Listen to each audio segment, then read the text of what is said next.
Hello. Okay, so I finally did it. I'm finally finished. I have finished the amazing adventures of Cavalier and Clay. Except I don't really think they were that amazing between you and me. I hate to be negative, but really, no. So here's the drill.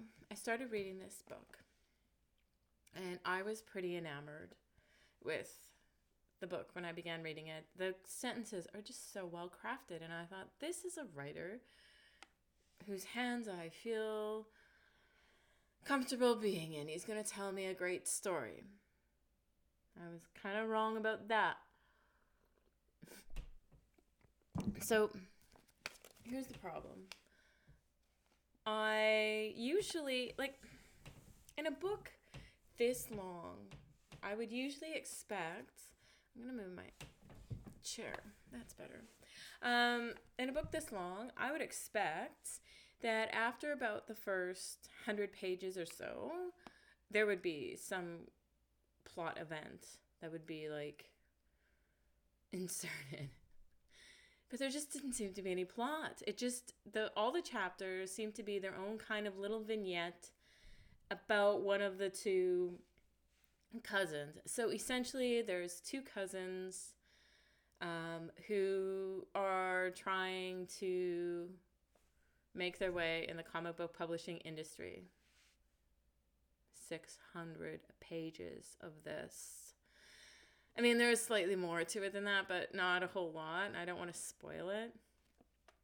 So anyway, so these vignettes, the problem is these little vignettes, I mean, they're not terribly interesting in and of themselves, and they seem to be complete little mini stories in and of themselves. There's nothing at the end of them that propel the story forward and make you want to keep reading. So this was pretty problematic. So I just kind of kept picking it up and reading a few chapters at a time, and I don't know, I felt very ADD about the whole thing. Anyway, by the time I got to by the time I got to page 300-ish, I think it was 302, I was like, this is I'm just plodding along here, expecting this to at some point be clued into why I should care about this story, and it's just not happening. So I just started skimming because I'm halfway in, and I just didn't want to honestly, I didn't want to DNF it because I'm I already committed to half the book, and I want to know what happens in the end. So I decided it was okay. I was just gonna skim and scan my way to the end. So that's what I started doing last night. And then I realized the only reason I liked this book, the singular reason, was because the sentences were well crafted. So now I'm reading a book and not even enjoying it because I'm reading it in a way that I don't get to enjoy the one thing I was wanting, or that I was actually enjoying from it. So that was tough. Then I got to page 489.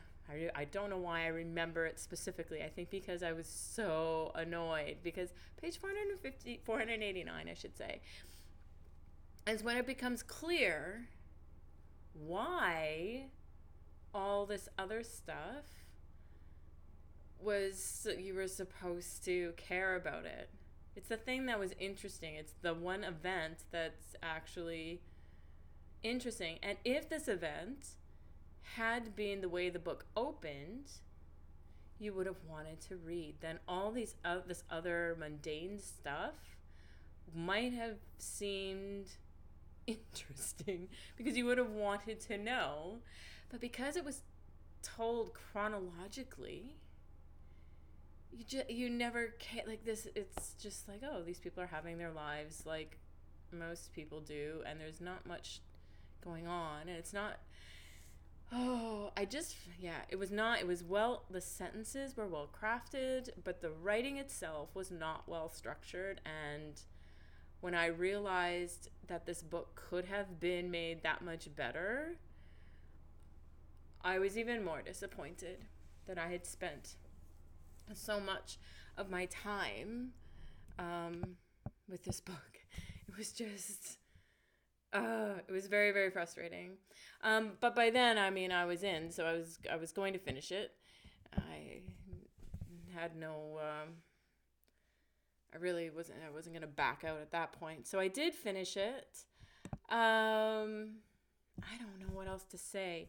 The one other thing that I did enjoy was there were several pop culture references throughout. There were a lot of pop cultural references throughout.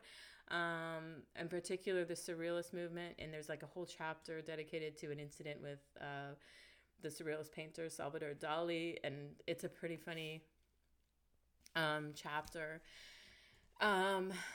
And there was also a composer that I had certainly never heard of, and so I looked him up on YouTube, and he's got some very interesting pieces of work. I'll put a link down in the side notes to that. So in that sense, I guess it was kind of worthwhile, but overall, like, eek. There's an entire page just about one of the characters making eggs. Like, really? I don't know. I just... Then there's another entire page just describing a character getting into bed. The noises he makes, the creaking of his butt. Like, it was just too much. I didn't even read that full page. I skimmed and scanned it. Like, this is towards the end. I don't know if he's like... contract said he had to make it 600 pages. I don't know, but holy. So the story itself, I felt, should have been structured differently, and also it could have been told, I'm pretty sure, in just a little over 400 pages, and that would have made this book stellar. But Pulitzer Prize winning? I don't know, and this should be a bit of homework for me, I guess, what the criteria are for being nominated for a Pulitzer Prize or winning one. I would be interested in what other books are on it. That might even make it a really interesting challenge to do one year, is just to read all the Pulitzer Prize books, but I don't know if they're like this. Probably not. I'm assuming the reason that it won was its main theme, of course, is anti-fascism, and I'm assuming that that's why it won. Which, yeah, but yikes. Anyway, the book really, it was not for me. My one big complaint about it, male writers, they really write some very, very, very bad female characters. He did not write female characters in here except one. She's pivotal to the story. I don't want to call it a plot. There's not much really in the plot, but she is pivotal to the story. And when he introduces her, he makes her sound like she's just a real spitfire, kind of gal. And then the next time we see her, she's turned into this, like, angsty, I don't even know, like, just this angsty woman who just really desperately wants to get married and all this, and it's so unlike her. She'd never before wanted that, and blah, blah, blah. Trust me, if she'd never wanted it before, no man in the world is suddenly going to turn her into this, like, ridiculous ninny. Like, that's just not going to be... it's just not going to happen. So it was cringeworthy. And then the next time we see her in the book, it's even worse. She's just evolved into this, like, twittering ninny who, like, the only thing she worries about is, like, when's she gonna wear? I don't know. It was just terrible. It was just, oof, really awful. I don't know. I don't know. And I couldn't imagine what the point of it was. Like, there wasn't really any sort of character arc, and so she just, it was not good. It just wasn't good. So anyway, I honestly at various times I wanted to DNF it. And I don't know why I didn't. Except, you know how when you go to the casino, if you play the machines, like they're programmed to just feed you a win every few minutes so that you'll keep playing? Or like Facebook has been, algorithm, so you'll just keep scrolling, hoping to finally see something interesting. And just like, it spaces it out, right? Just enough. So just when you're like, oh my God, why am I doing this? I should get off here. Oh my goodness.